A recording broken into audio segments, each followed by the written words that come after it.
manangana kristianina matanjaka manangana kristianina matanjaka fandaharana arahanao eto amin'ny fahitalavitry ny amite tv rehefa fotoana toy izao andraisanao tenin'andriamanitra ho mampampianarana lehibe amolavolanao atanjaka tsy angozozo mandra-piavon'i jesosy eny amin'ny raha lanitra fa izay soratra rehetra nomeny mitsindrimandrin'andriamanitra dia mahasoko ho fampianarana ho fandresen-dahatra ho fanitsiana izay diso ho fitaizana amin'ny fahamarinana manangana kristianina matanjaka atolotra sy tosainy madame Larissa Lidi Randri Armalala manangana kristianina matanjaka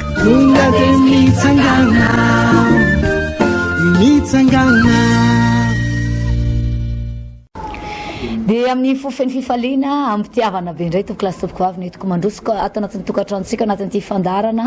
manangana kristianina matanjaka ity madame Larissa Lidi Randri Armalala indray no eto amin'ny fanolorana amin'ity an'ity matoky izahay fa ikasika manokana anao indray andriamanitra ampianatra anao ny tompo ampahery anao jesosy amangy amin'isy ambatan'olona nisy tokantrano na iza andraisanao zao fandarana zao dia amangy anao any any fanamasin'andriamanitra na izany naty zany dia ndeha ankatasika ihany zany hery ny fanamasin'andriamanitra zany hiasa mikery mandritra ny fotoana rehetra minitra maromaro iarahantsika ity vavakantsika tompo tonga indray ny fotoana lehibe sy goavana zay afanay mandre ny teninao misy oatra betsaka fa fotoana indray zao andriamanitra mba hitenenanao aminay andriamanitra raiko mahatsapa mahazo tombony isanandro zahay mahatsapa mahazo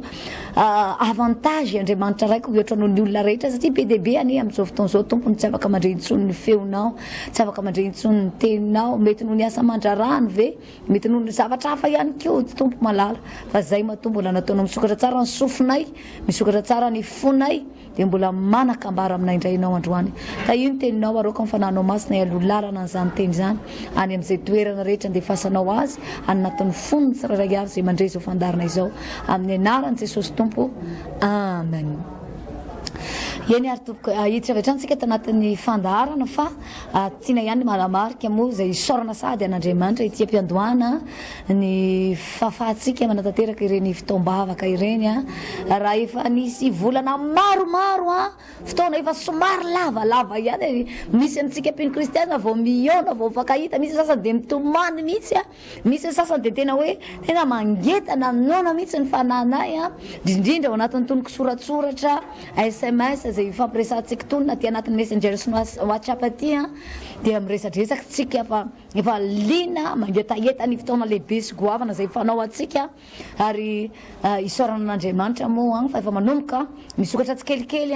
ny fahafahantsika manatanteraka an'izany na izany naty zany anefa dia mbola atsaitsika ihany ny lalàna mife eto amin'ny tany sy ny firenena mahakasika ny amiana ara-pahasalamana izay tsy maintsy mbola fehezany zany tsika hatreto dia ao ny fanaovana andreny kasibosy reny eo ny fanasatanana fampiasana ny gel eo ihany koa ny mety hoe elanelana ray metatra izy daholo zany rehetrarehetra zany ary hiezaka isika mba ahafahantsika hoe mba manaiky izay lalàna mifeto amin'ny tany sy ny firenena izay ao anatin'ireny fitaombavaka ireny mazava ho azy zany fa dia mitoy atrantsika ety amin'ny bypass ety dia mitoy tsika ao anatin'ny fitaombavaka na ny fifadian-kanina zay fanao atsika isaky ny alarobia dia mitoytsika ao anatin'izay manomboka mivalora sasany moa io mazava ho azy na ny fitaombavaka lehibe zay fanao atsika isaky ny sabotsy na ihany koa ny fitaombavaka isaky ny alahady ny fitaombavaka isaky ny alahady dia mivalora sasany ihany koa ridridritsika efa zatra hoe mamonjy an'itony fitaombavaka isaky alahady tony itsika efa manomboka zatra manaraka an'ireny fitaombavaka reny dia mitoy atrantsika zany mba hatonga anao hoe mba tsy hitahirika ny devoly eo amin'ny fiainantsika dia mitady ny fomba rehetritsika ifandraisana kaikaiky kokoa amin'andriamanitra samy avalo sasany avokoa na ny sabotsy na ny alahady na ny alarobia dia eo amin'ny bypass eo raha avy aty andohan'ny mandroseza ty ianao ka afaka amin'iny pont any mandroseza iny tetezana io zany dia miazo an'iny lalana ohatra ny hoany Mbomanamboly iny ianao misy bus mandeha koa amin'iny dia ny bus 192 izay bus ny Mbomanamboly no andehananao dia eo amin'le hoe arehan'ny voninkazo tsy voninkazo fa arehan'ny mahasoa eo amin'le hoe mahasoa no miala misy arehan'ny bus tsara dia misy mpivarotra voninkazo moa eo ao mihitsy ianao no mihitsy azany salasala fa ao ny fotoana lehibe zay hitanterantsika tiana ihany aloha ny mampatsiaran'izany ty ampiandohana ty ndraindray mantsy isika fotoana fotsiny efa anao manaraka an'ity fandarana ity dia tsy afaka maheno filazana ianao any amin'ny farany fa eo amin'ny bypass io zany dia mitotsika eo anatin'izay na izany anaty zany nefa fivadikanina ataontsika larobia dia misy koa eto amin'ny trois frères ndraiky mambojana asany hiditra isika eto anatin'ny fandarana amin'ity an'io ity tika ny manamarika raha misy zavatra tianao anontaniana mahakasika izay fanazavana zay dia afaka miantso mila aratarobe amin'ny mahita lavitra eo ianao dia alohantsika atoroana bebe kokoa ny mahakasika an'izay zany ato amin'ny indresaka aloha tsika teo aloha teo hoe mahakasika an'ity hoe resaka momba ny nofo ity na hoe ity zao tontolo zao ity dia resatsika betabeta ao anatin'izany fa niza manaiky sakaizany zao tontolo zao na manaiky ihany koa anateraka ny filaniny nofo araka ny voalazan'ny galatiana toko fa 10:5 ireo karazana asan'ny nofo be bebe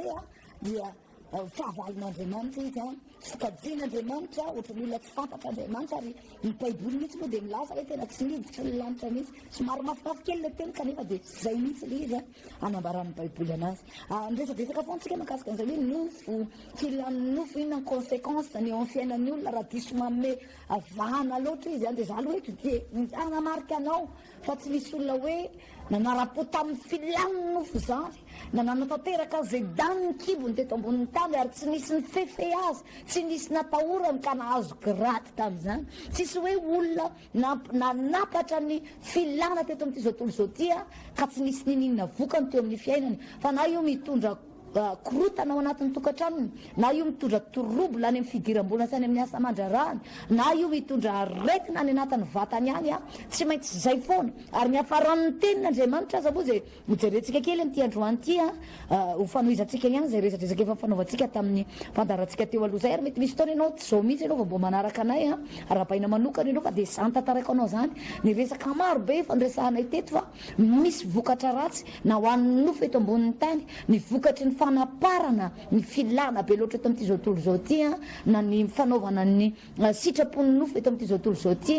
dia misy vokatra mahatsiravina zany eo amin'ny fiainan'ny olona anankiray izay manatanteraka an'izany ary ny tena zava-doza goavana indrindra ny andron'ny olona anankiray toy izany dia mbola amin'ny tenin'Andriamanitra ihany no milaza fa tsy mandova ny fiainana mandrakizay tsy mandova ny fanjakan'Andriamanitra ny olona mampanara-po ity nofony ity izery tenin'Andriamanitra ilay tsika ato amin'ny Romanina toko 9 ato hoe Romanina toko 9 2:20 sy 7:20 zao mivaky ny tenin'Andriamanitra Romanina toko 9 2:20 sy 7:20 fa ankehitriny rehefa natao afaka tamin'ny ota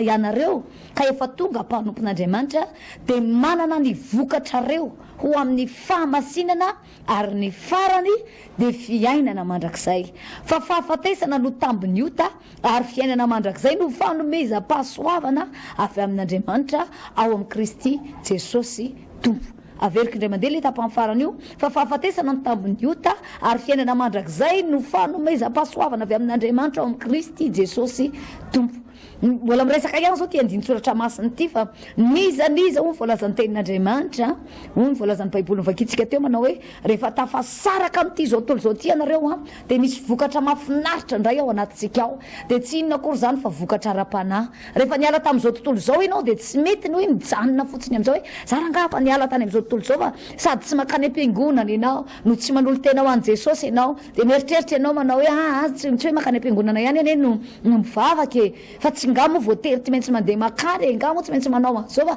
rehefa tsy manao ratsy fotsiny dia efa ampy zay ampidirako any amin'ny fiainana mandrakizay zany efa androany ty ampahery anao za androany ty ampahery anao raha mety misy fotoana ianao mieritreritra foana hoe za ato hatrany ihany no mivavaka dia eto ateteny aminao hoe tamin'ny andron'i Jesosy tetỳ ambonin'ny tany izy mbola nirihary tetỳ ambonin'ny tany dia efa nisy sinagoga maro samihafa nitsangana ny orona tany amin'ny tany rehetra zay nisy azy ny Jerosalema ny tempolin'i Jehovah tany any amin'ny toerana rehetra nandehanan'i Jesosy andro ireo apôstôly ireo dia nisy sinagoga ary misy fotoana tao anatin'ny tempolo mihitsy Jesosy indray andro no nanatanteraka fahagagana maro samihafa inona tiana tongavana amin'izany raha samy mety ihany ny any anatin'ny tokantrano any dia eto amin'ny tele eto foana tsika no miaraka dia samy any anatin'ny tokantrano any no mivavaka dia any daholo no mideran'Andriamanitra fa natao mihitsy ireny toeram-pivavahana maro samihafa ireny a mba ahafantaranao ny sarobidin'izany firaisan-kina ny mpino kristianina zany ho tsapanao ny sarobidin'izany hoe misy zanak'Andriamanitra mivory reanao ny fanatrehan'Andriamanitra ianao zany Andriamanitra miteny mivantana amin'ny alalan'ny mpanompony ao anatin'ny tenin'Andriamanitra enao zany hoe enao mideran'Andriamanitra dia misy fifaliana enao zany manatitra fanatitra ao an'Andriamanitra dia misy fankasitrahana avy any an-danitra omen'Andriamanitra anao inona ny tiana tongavana amin'izany rehetrarehetra io any ry havana malala ny olona tsy manandranao fotsiny any dia manakambara izy fa za tetely aminao hoe andraminy dia hitanao hoe ny akantony zany hoe enao navita zavatra ao an'Andriamanitra enao nampandevitra ohatra hoe misy asa tokony natao dia ozy ianao hoe za rangatsy andeha hiasa aloha fa andeha hitady an'Andriamanitra zay le hoe manamasina n'ilay fotoana manokana fotoana ao an'Andriamanitra dia manajanona tsy hoe ny olona rehetrarehetra miditra am-piangonana dia hoe tsisy atao daholo hoe reny zany olona tsisy asa zay anily izy fa manan-katao ary manan-javatra lamina ao anatin'ny ankono sy ny tokantrano daholo ny olona rehetra fa matoa izy ireo mba manokana fotoana miditra anatin'ny toeram-pivavahana reny dia tsapany tsara ny sarobidin'izany fanatrehan'Andriamanitra amin'ny fahafenona rehefa ao anatin'ny tempolin'Andriamanitra zany zany akory tsy midika hoe rehefa mivavaka rehetra ianao dia tsy manatrika ao zany Andriamanitra eo foana Andriamanitra narosy telo aza no mivory eo dia eo foana ny tompo zay voalazany teniny fa mahafinaritra ihany koa na amin'ny fotoana anankiray nandehanan Jesosy tetỳ ambonin'ny tany dia mandrakariva raha mijery ny tantara rehetra ianao vakio ny bokin'ny Matthieu, Marc, Luc, John fa asan'ny apôstôly fa feno vahoaka be dia be miara-dalana amin'ny Jesosy vahoaka be da be ny lina te hiaino feoany na eny tendrombohitra io na eny tapoka vaona hatreny amoron-dranomasina hatra anatin'ny tempoly anatin'ny tokantranon'olona dia jereo daholo ny tantara fa vahoaka maro be nitavangona tao voalazan'ny tenin'Andriamanitra ary na dia mifanamasina ihany koa arane tsy zarazarain'Andriamanitra tany amin'ny isa tokantrano tany hoe nana dia any amin'ny azan'ny tokantrano fa tamin'ny fotoana nivoriany ireo apôstôly ka niraisan'ireo saina nivavaka tao amin'ny riana ambony araka ny asan'ny apôstôly toko faharoa no nampidiran'Andriamanitra amin'ny fanamasina tamin'ny fahafenona ho an'izy ireo inona ny tiana tenena amin'izany zava-dehibe ny firaisan-kina ny kristianina ny mpino anatin'ireny fitoeram-pivavahana ireny na dia ohatra nefa zatrazatra mihitsy ary ianao ohatra nefa mety ihany zany le manaraka amin'ny télé zany fa tsy mankany am-piangonana tao anatin'ny confinement iny ohatra nefa mety ihany ty cellule de prière atao anatin'ny tokantrano ty na misokatra raha fiangonana dia za mampaheranao toy izy ihany cellule de prière ao anatin'ny tokantranonareo zaro isy ny fanatrehan'Andriamanitra ny ankohonanao sy ny tokantranonao fa sady tsara ianao mametraka an'izay ao anatin'ny tokantranonao no ihany koa mamonjy an'ireny toeram-pivavahana maro samihafa zay anetanana ianao tsy miato eto reny eto zany dia hitentsika iresakitsika fa ny vokatra zany nofo zany izany ny ota izany dia ho voalazan'ny tenin'Andriamanitra hoe rehefa afaka amin'io ianao rehefa afaka amin'ireo filana maro rehefa afaka tamin'ireo zavatra nangeja ve rehefa afaka tamin'ireo zavatra maro samihafa namatoran'ny satananao ianao dia tsy vaholana le hoe mipetraka fotsiny amin'izao fa tsy maintsy ataonao dia izao manao dingana mandroso ianao mitady ny fomba rehetra hitombony miara-panahinao ianao raha tsy tianao indray no tafitafiany devoly rehefa avy eo dia alao mandroso mitady an'Andriamanitra alao mandroso mikatsaka manao sitrapon'Andriamanitra manao izay mahafaly an'Andriamanitra fa raha mipetraka fotsiny ianao sady tsy manao zao fanao zao tontolo zao ianao nefa ihany koa tsy mandroso amin'ny fanomponan'Andriamanitra dia moramora midevoly moramora midevoly indray ny mandavo anao arina kely ao ary ny devoly anefa fetsy ry havana malala dia daviny tsara mihitsy ny point faible anao jerevony tsara mihitsy ianao amin'ilay fotoana ohatra ny mety mahavarimarina ve na maharerijeraka kely ny ara-nofonao satria raha mbola olombelo eto ambonin'ny tany mety misy zavatra tsy maintsy lalovana ihany eto amin'iny ny devoly dia manaroatra misosoka ny devoly manaroatra manakivy ny devoly manaroatra mitonanao indray ny devoly ary be da be any ny olona mavita amin'ny teny mihitsy hoe ity ivadiko ty efa afaka tamin'ny toka mihitsy izy efa tena afaka mihitsy fa izy nijanjana tantarany dia voasitony mandray izy efa afaka tamin'ny sigara fa rehefa nijanjana tantarany lasa voasitona mifoka indray za ty ampahery anao devoly mamerina indray mampitamberina io zavatra efa narikoriko anao efa nalohanao io teo aloha dia indraindraindray tady ampangetaetanao zany roany te ampahery anao raha tianao tsy hanana ny devoly fahefana ka tsy ho tafitafian'ny satana intsony asio fiarovana ny ara-panahinao asio fiarovana ary ny arovanao aingana n'izany ara-panahinao zany dia tsy inona akory fa ato amin'ny fanomponao an'Andriamanitra ny fandrosoanao amin'ny fanarahana an'Andriamanitra ny fanoloranao tena ho an'Andriamanitra zay ihany no tena azo antoka fa tonga de voly tsy tafiditra tsony amin'ny fiainanao ary azo antoka fa rehefa ampilatan'Andriamanitra ny fiainanao de Andriamanitra no miantoka manome assurance ny amin'ny fiarovana anao ny amin'ny zavatra eto amin'ity zao tontolo zao ty. Zay any ny tombotsoa le hoe manompo an'Andriamanitra. Zay ny tombotsoa le hoe manao dingana tsy hoe nanolo tena an'Andriamanitra ianao de aty amin'ny sisitsisiny aty fa afaka miditra manao miamitombo isan'andro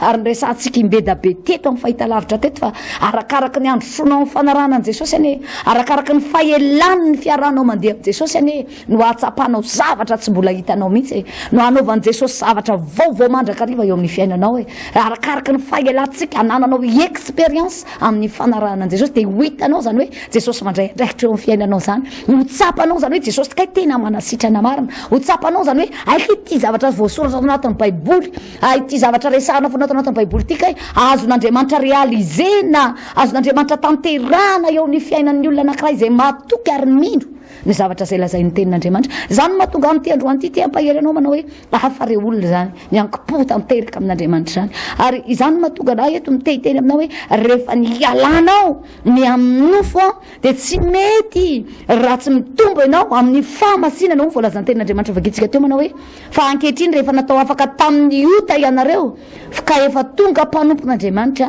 de manana ny vokatrareo ao amin'ny fahamasinana ary ny farany de fiainana mandrakizay. Tadio tsara fa raha nresaksika teo fa ny afaran'ny fahotana zay ataon'ny olona ny afaran'ny adalana zay ataon'ny olona de mandrakariva fampitehana foana de mahafinaritra kosa fa rehefa manomboka mandrotso manompo an'Andriamanitra ianao tonga zanak'Andriamanitra de misy vokatra mahafinaritra ao vokatra ny fahamasinana hitao aminao zany hoe tena zanak'Andriamanitra mpanompon'Andriamanitra marina zany ary ny farany ozy le tenin'Andriamanitra vakitsika teo de fiainana mandrakizay. Ianao zany tsy hoe manompo fotsiny an'Andriamanitra de eto de samy miala tsy izay any fa ny farany de fiainana mandrakizay miandry anao aloha ao raha mandroso tsy miato ianao mandra-piavin' Jesosy any amin'ny raha ho any lanitra miezaka manao zay mahafaly azy miezaka manao ny sitrapony ianao de miandry anao aloha kely eo satroboninahitry ny fiainana zay efa nomanin'Andriamanitra ho anao raha tsy reraka ianao za androany te ampahery ny fonao sy ny fananao ary zany ny antony tony vavaka sy fivadikan'ny tony ao amin'ity alarobia ty atsika eto amin'ny trois frères ndrefa nambojanahary eto de iresaka kely mahakasika ny asarobidiny zany hoe ilona moa atao hoe vavaka sy fifadikanina rehefa manan'olana ihany ve vao tokony vavaka sy fadianina rehefa misy ady ihany ve vao tokony vavaka sy fadianina rehefa misy zavatsarotra ihany ve vao tokony vavaka sy fadianina sa inona ny tena ilain'izy io eo amin'ny fiainana maha-kristianina iresaka aminao hoe fa maninona fomba mpivavahana ve io tsy maintsy manao an'io ve te hiteny anao an'izay resaka zay resantsika be da be zay ao anatin'ny fotoana zay rahantsika fa manasa anao ho tonga amin'ny valo ora sasamara de efa manomboka zay fotoana zay manana hetahita-po anatin'ny fonao ianao lefa nijanjanona somary elaela eritrereto tahaka ny naka elan kely mihitsy ianao nakapahana kely ianao ary eto ianao vao anomboka apiditra ny vitesse ny fandrosonao ho amin'ny tena maximum mihitsy amin'ny fanarahanao dian'i Jesosy te ampaheranao amin'izany isaoran'Andriamanitra raha efa manomboka misokatrokatra tsikelikely ny fomba fahatsika mitady an'Andriamanitra fa mafy ny ry olona zany hoe 5 mois zany ianao tsy miditra am-piangonana sarotro zany enjany zany fa za fotsiny te ampahery anao hoe zava-dehibe ny mbola afahantsika misisika mitady an'Andriamanitra ao anatin'ireny fotoana rehetra izay afahan'Andriamanitra mampahery atsika ireny resakitsika teo fa fiainana mandrakizay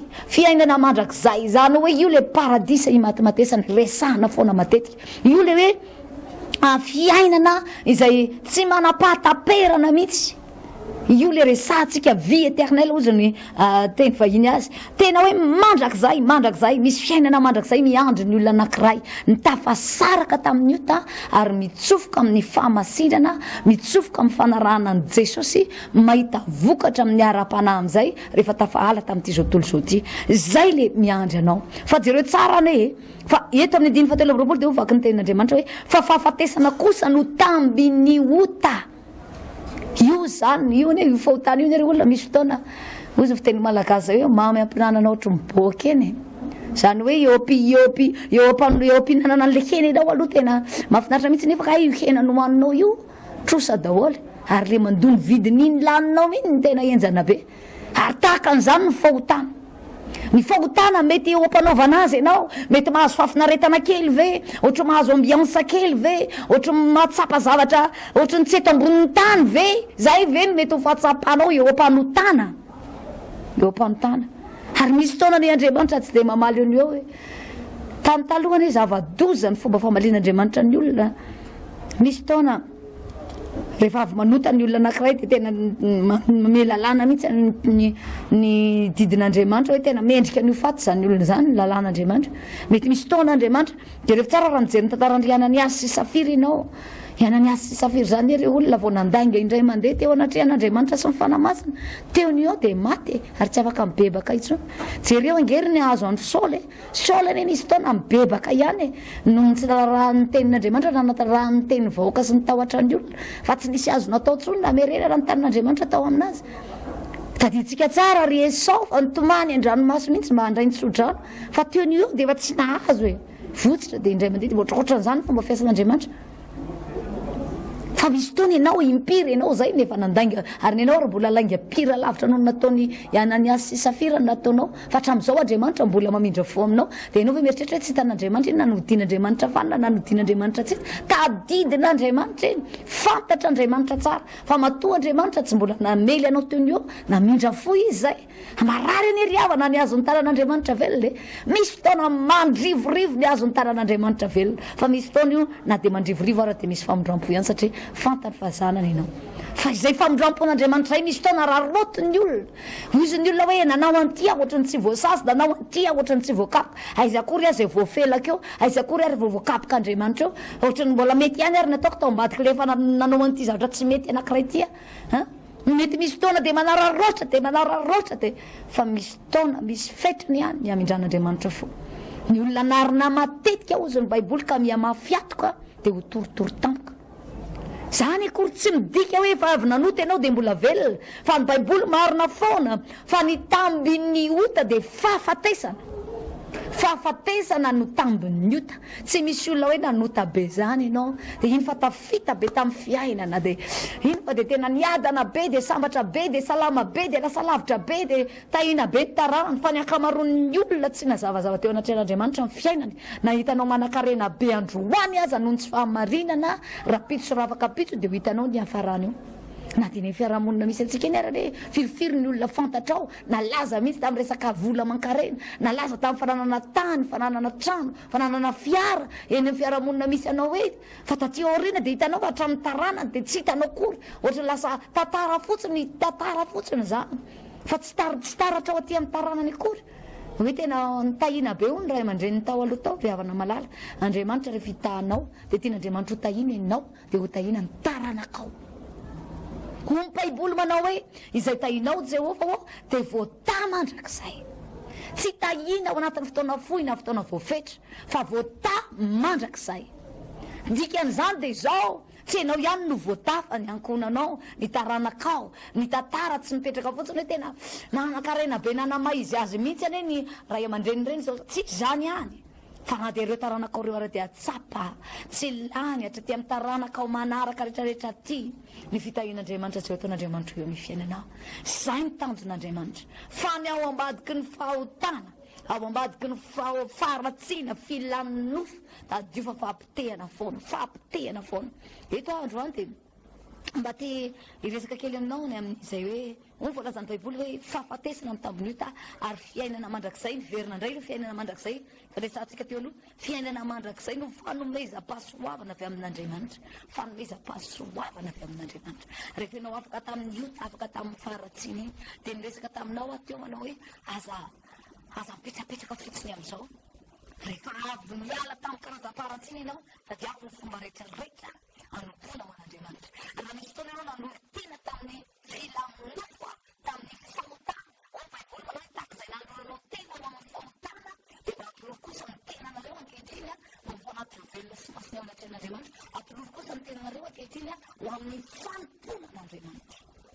Zany no batakin'ny Baiboly ntsika riavana valava satria misy fotoana hoe tsika tsy tsapatsika eo hoe aiza akory ary azy aloha vary avy nanota tsy maty akory. Fa mitamby ny ota dia fahafatesana foana Damasy rehefa vao tafiditra ny ota tamin'izany vanim-potoana izany dia tafiditra miaraka tamin'izay ihany koa ny fahafatesana. Andriamanitra tsy namboatra olona ho vonoina tetỳ ambony tany hoe asiana fahafatesana dia aleo angamba asiana ranomaso kely dia aleo angamba asiana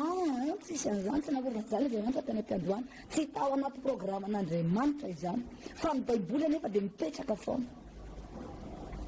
ao ambadiky ny fotoana zay ny tenin'Andriamanitra mipetraka foana ao ambadiky ny fotoana zay anotanao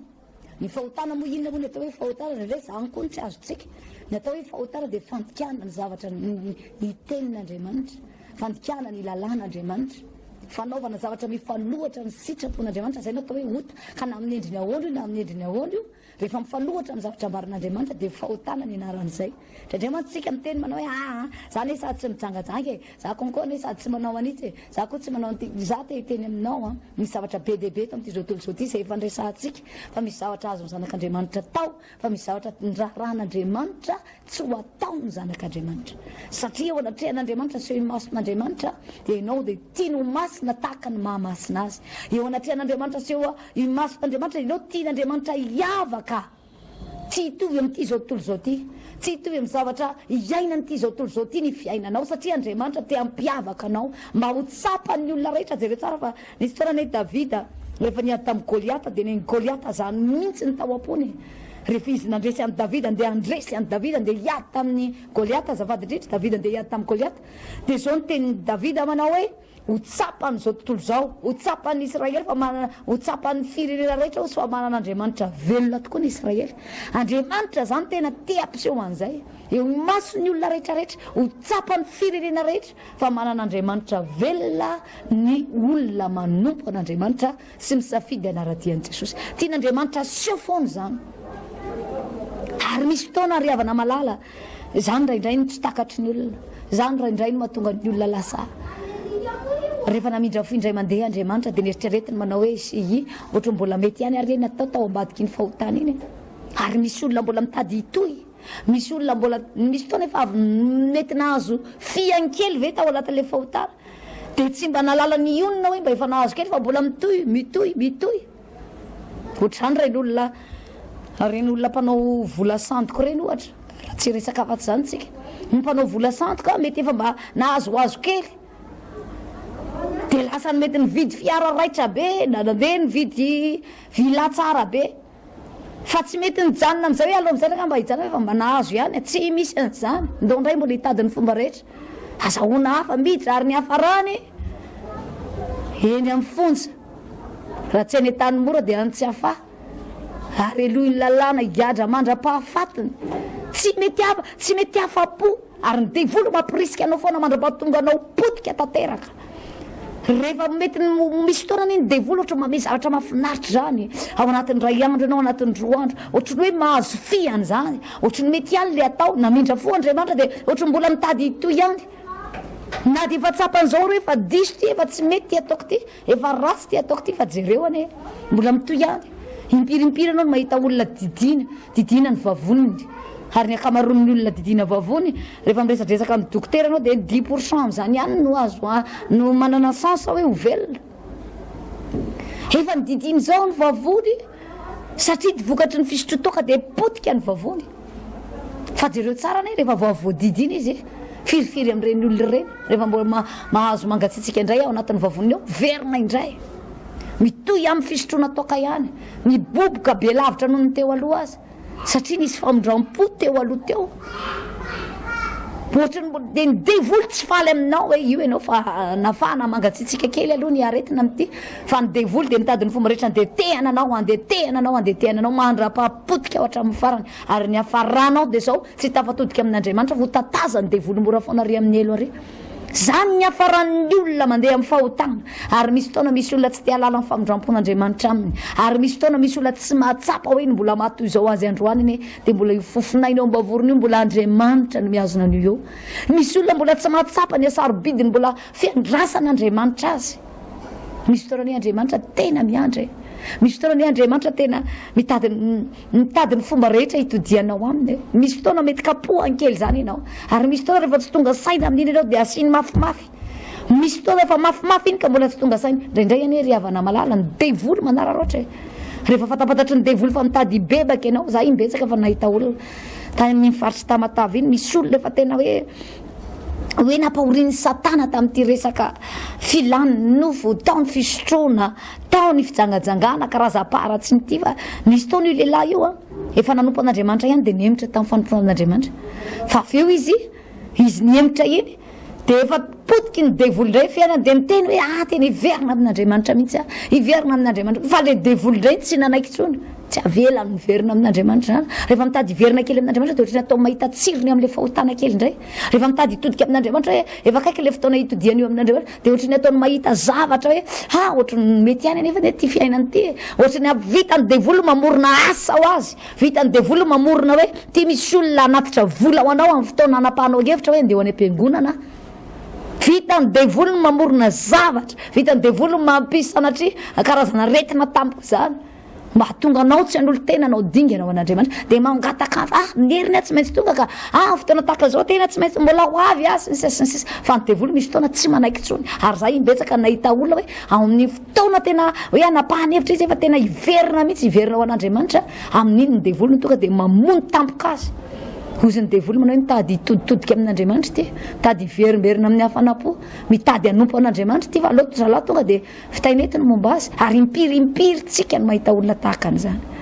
za ry havana malala ty ampaherinao ny tiandrony ty fotoana mety zao ny tambony ota tsy misy olona nanana grady tamin'ny fanohota zany hoe io fa nanapatra tablon mihitsy dia nanapatrapatra mihitsy ny resaka filamin'ny nofo dia nilamina teny foana amin'ny fiainany faniafarano ny fiainana zany olo zany baiboly dia marina foana fahafatesana ny tambony ota mety tsy tapanao eo ngamany fahafatesana hoe fa misy zavatra be be kortanina zany fahotana zany eo amin'ny fiainan'ny olona rehefa ohatra io ny fikirany foana rehefa tsy mamelany zan'Andriamanitra rehefa tsy mamelaka an'Andriamanitra dia misy zavatra be be kortaniny botehany zany mety vonony aty amin'ny fidiram-bolanao aty zany mahatonga anao mitady hoe tena tsy misokatra mihitsy ny lalana ohatrany matimaty mihitsy ny tsena tatoato ohatrany tsy mandeha ny zavatra ohatra zao tato ny tena marina misy zavatra mila jerenao ao indraindray anery havana malala ity karazana fahotany ity indraindray ohatrany ataon'ny devoly saromany devoly zavatra mamirapiratra misintona anao mitaona anao zay reo tsara fa eva rehefa hoalain'ny devoly fanahy tamin'ny fahotana voalohany nandika ny tenin'Andriamanitra fa raran'Andriamanitra hoe aza mihinana an'ilay voankazo eo ampovoany sa jerevy tsara fa ho voalaza ny tenin'Andriamanitra hoe le voankazo maty hinana maty hijery matsiriritra zay mihitsy ny amaritany baiboly azy voankazo be da be eransa voankazo anankiray ny raran'Andriamanitra tsy hoaniny adama sy eva dia misy fotoana ny olona hoe ny Andriamanitra koa tokony tsy namorona le izy koa zany Andriamanitra ny ozy ny olona fa manina zavatra tsy hoanina ko manina nataony teo voany sa tokony tsy nataony teo le izy enao sairan'Andriamanitra ne tsy voatery takatro daoly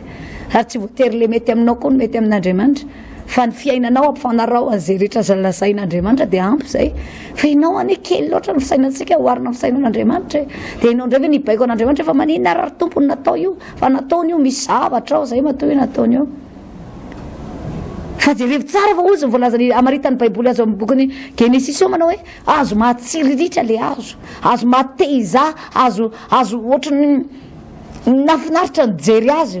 fijery ny maso jerena ary ny devoly misintona anao ampiasainy daholo itovam-pandrenesanao ray manontolo io mba tonga anao voasintona ilatsaka ao anatin'ny fahotana ary izay no natonga ny eva io zavatra le raran'Andriamanitra io mihitsy ny nampitsiriritra azy voankazo marobe nanerana ny sa fa io le anankiray io ihany nohatra ny nampitsiriritra ny tena marina dia izao devoly manao mena amin'ny raviravy mampiraviravy zavatra ao izy misintona anao ohatrany tohatrany tsara izany raha ataondra nijery ohatrany misy fiany izany ohatrany io kosa ve dia ho ratsy io koa ve dia hafaty io koa ve dia zany koa ve mety za te hiteny aminao nyty androany ty endry loatra Andriamanitra ary mahafantatra tsara ny mahasoanao izy rehefa zavatra ran'Andriamanitra tsy atao dia aza atao rehefa ozy Andriamanitra hoe ota ny zavatra tahaka an'izao dia aza manotana manaraka an'iny fa ny hafaran'ny fiainanao rehefa mitohy mandeha manaraka ny ditry ny fonao ianao ka manome vahana ny nofinao anatanteraka ny filandry dia ho voalaza baiboly hoe fahafatesana foana ny tambony ny ota ohatrany zavatra resako taminao teo ohatrany mamam-pihinanana zany ohatrany mety zany ohatrany hoe tsy maninona zany fa eo anatrehan'Andriamanitra rehefa ota dia ota zay mahatonga ty ampaheranao amin'ity androany ty hoe fotoana mety zao ry havana malala aza mitady ny fomba rehetra ianao zay isarahanao amin'izany fiainana mandrakizay fa miandry anao zany fiainana mandrakizay fanomezam-pahasoavana efa nomanina Andriamanitra ao anao zany fiainana mandrakizay ary ny fiainana mandrakizay zay omen'Andriamanitra anao tsy any an-danitra ihany ianao vao mahatsapa ny asarobidiny zany ny akantony zany fa na dia eto ambonin'ny tany arao dia efa manana assurance sady fa andeha ho any ianao ary ny fiainanao eto ambonin'ny tany alamin'Andriamanitra ko ny fiainana mandrakizay ary fonoanao dia zay zavatra bitika eto amin'ity zao tontolo zao ty ve dia ho ampahorian'Andriamanitra anao ty ampahery anao fotoana mety zao mba hiazakazaka eo anatrehan'Andriamanitra metraka amin'ny fiainantsika eo pelitanin'Andriamanitra ain'Andriamanitra ny zavatra rehetra aza mitady zavatra fa solo ny toeran'Andriamanitra raha tianao no arovan'Andriamanitra ao anatin'izany rehetra ny ivavaka ao anao mba ho tahiany Jesosy manokana ianao tsy manameloko anao kory ny tompo raha sanatria mbola nisy fahotana mangejangejana mamatopatotra anao tsy hainao rery ny miala amin'io mila ny herin'Andriamanitra ianao hanampy anao ivavaka ao anao tanteraka soa matsara teto tompo malala ny fotoana ny arahanay tao anatin'ity fotoana nampitana ny teninao ty tahinao manokana zany teny zany mba hisiako ny lehibe any amin'ny fiainan'ireto olona tsirairay avy reto tahinao ny sambatan'olona mangetahita mba te hiova mangetahita mba hanao ny sitraponao mangetahita hiala amin'ny filan'ny nofo amin'ny rehaka sy ny zavatra maro eto amin'ity zao tolo zao ty fa hanomboka anao dinga nanompo anao tehirizo amin'ny tana maherinao reny aza velo votsitra intsony Andriamanitra ny fanoloran-tenany ianao no hanomana azy ianao no hitsinjo azy ianao no hijery azy manokana ary tsy amela azy hiady rery anisy fiarovana manodidina azy any ianao atonga ny devoly tsy anararoatra ka hanimba sy hanapotika ny fiainany ao anatin'izany fahotanana fahalotona izany matoky atompo fa mitian'io ity zany teninao zany hiasa mikery any anatin'izy ireo hanampy azy any ianao mba tonga an'izy ireo anao dinga nandroso fa tsy hijanonao fotsiny hoe niala tamin'ny fahotana dia mipetrapetraka makamakaina fa nandroso ho amin'ny fahalalananao bebe kokoa amin'ny anaran'i Jesosy Kristy tompo amen. Eny ary tompoko izay ny fotoana ny rahako taminao tamin'ity androany ity tiako ihany mamerina kely ny filazana mitotsika anatin'ny azakazaka amin'ny fanimponan'Andriamanitra ao anatin'izany ny fotoam-bavaka lehibe izay ataontsika eny amin'ny bypass eny rehefa alarobia manomboka amin'ny 7 amin'ny 7 ora sasa-maraina ny sabotsy amin'ny 7 sasa-maraina ny alady ihany koa amin'ny 7 ora sasany maraina ireo intelo zany tsika ao anatin'ny herinandro mantanteraka izay fotoana izay ny toerana dia ety andohan'ny Mandroseza ety no raha hoe tonga eo andohan'ny Mandroseza ianao ety amin'ny pont ety zany dia afaka manaraka ny route ho any Ambohimanamboly iny ianao nandray bus eo ianao dia misy ny mpivarotra voninkazo ao alolokely ao eo amin'ilay hoe Mahasoa eo ianao no miala dia ao no antanterahantsika izay fotoam-bavaka ombana fifadikanana izay na tsy mifadianana koa ianao fa te ho tonga ao dia afaka tonga malalaka ao anatin'izany toerana mahafinaritra be izany ny eto amin'ny grande salle trois frères koa ny alarobia ao anaty fifadikanana dia miaraka aminao eo ny tenako ao anatin'izay fotoana lehibe mahafinaritra eo anatsika amin'Andriamanitra izay misoratra amin'ny écran eo ny laharan-tarobia raha ohatra ka misy zavatra izay tsy mazavazava aminao dia aotsika no mifampiresaka samy tahin'Andriamanitra daholo tompoko ho amin'ny fotoana manaraka madame Larissa Lydie Kandriary Malala teto amin'ny fanolorana misaotra ny aina siva tetsy amin'ny lafiny ara-teknika tahin'ny tompo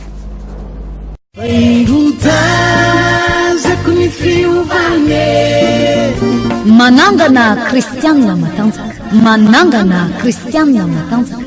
fandarana arahanao eto amin'ny fahitalavitry ny Amite TV rehefa fotoana toy izao andraisanao tenin'Andriamanitra ho mampampianarana lehibe amolavolanao atanjaka tsy angozozo mandra-piavon'i Jesosy eny amin'ny raon'ny lanitra fa izay soratra rehetra nomeny nitsindry mandrin'Andriamanitra dia mahasoko ho fampianarana ho fandresen-dahatra ho fanitsiana izay diso ho fitaizana amin'ny fahamarinana manangana kristianina matanjaka atolotra sy tosainy madame Larissa Lydie Kandriary Malala manangana kristianina matanjaka mitsangana